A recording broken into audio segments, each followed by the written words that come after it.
Hey there, this is Ms. Kaufman. I'm here to teach you about the introduction to right triangle trigonometry. Trigonometry is the study of the relationships involving sides and angles of triangles.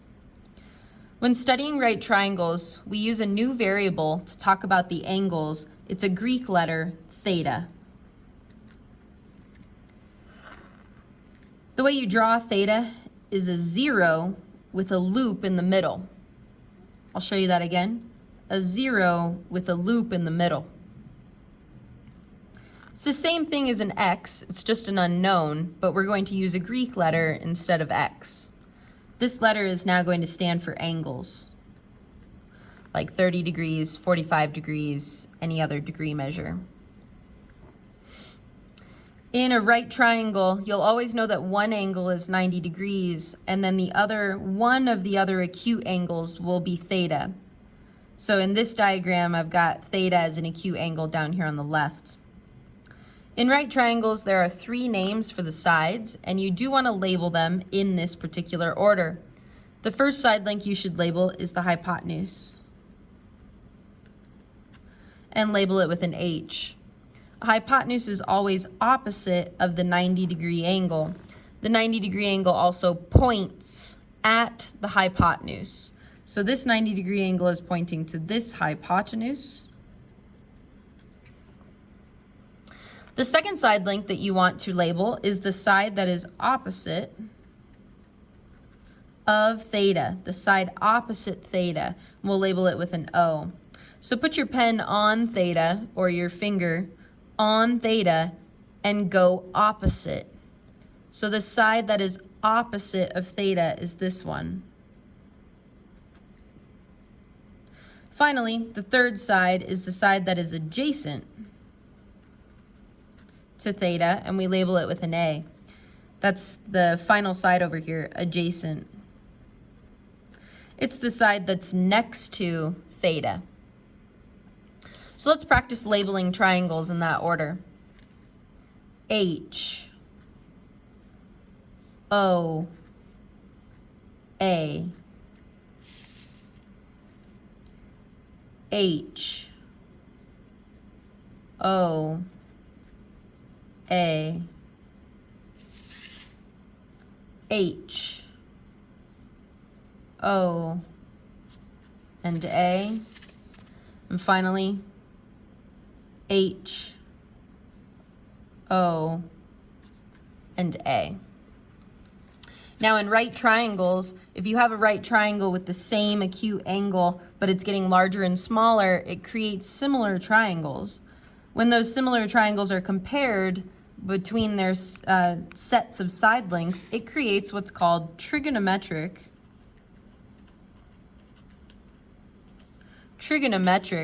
ratios. Another word for ratio is fraction.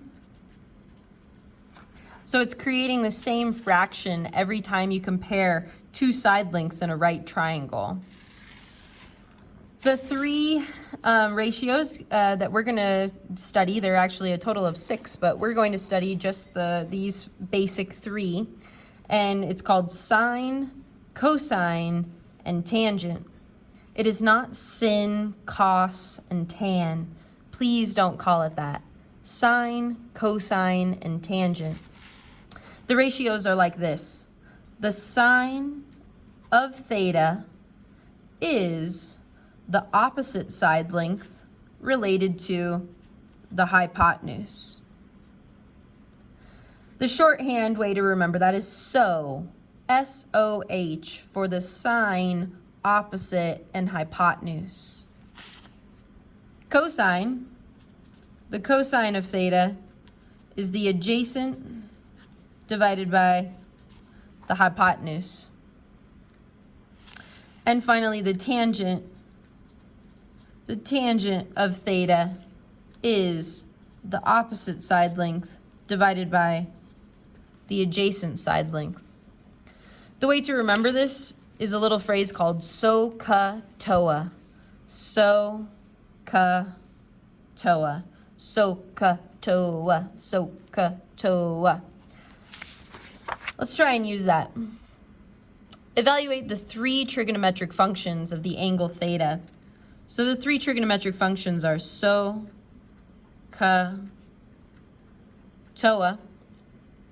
So the sine of theta is going to be my opposite divided by my hypotenuse.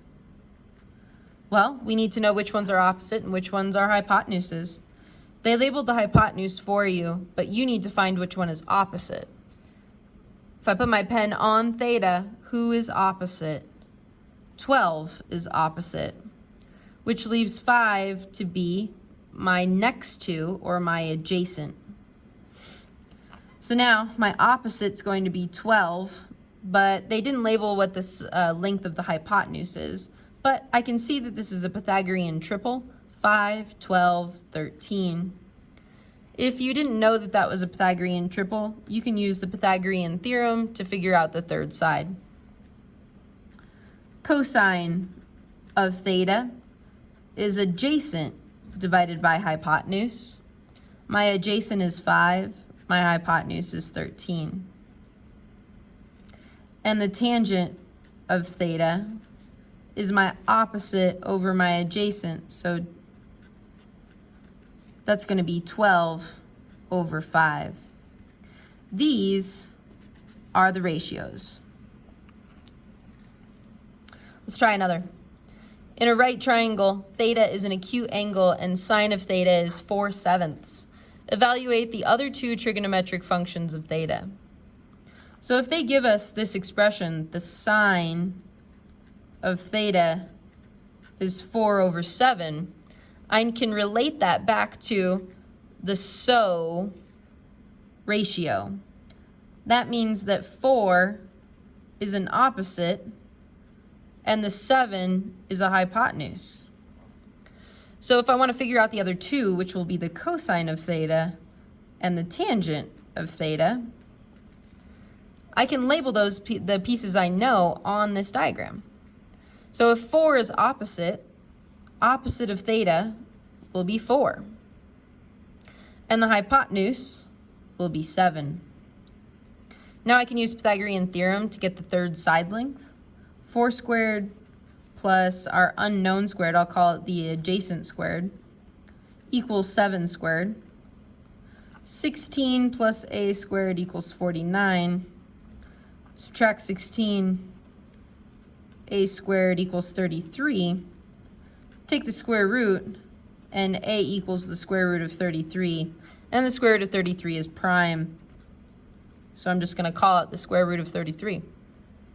So the cosine of theta is now adjacent over hypotenuse. My adjacent side length is the square root of 33. And my hypotenuse is 7. The tangent of theta is the opposite over adjacent. My opposite is 4. So that's going to be 4 over my adjacent, which is the square root of 33. So the cosine is the square root of 33 over 7, and the tangent is 4 over the square root of 33. Our final example. Write the listed trigonometric functions as fractions. They gave us 10, 26, but did they give us a theta? Well, there is no theta on the diagram, but if you come over to the question, the first one says, what is the tangent of C? So now, if I want to know about C, C becomes my theta. That's the angle that we reference.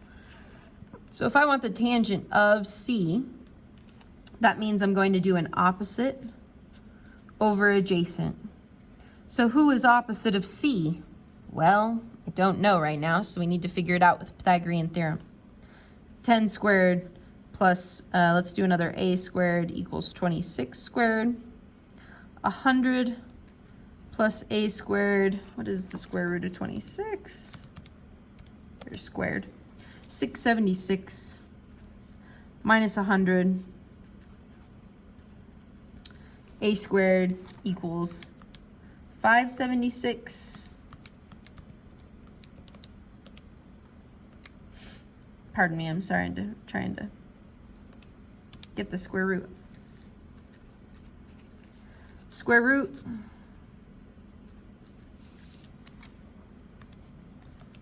(576) is 24.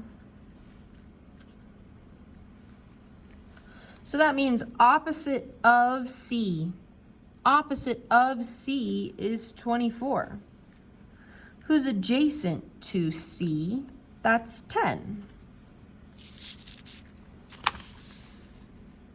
Sine of T. So now my reference angle has moved.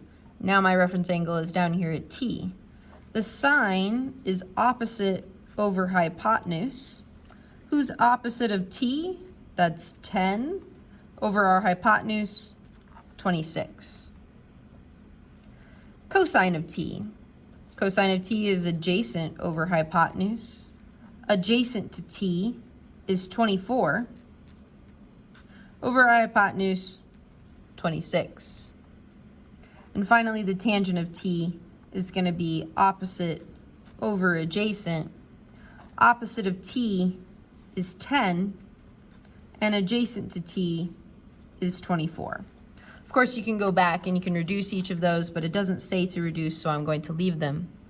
This has been the introduction to right triangle trig.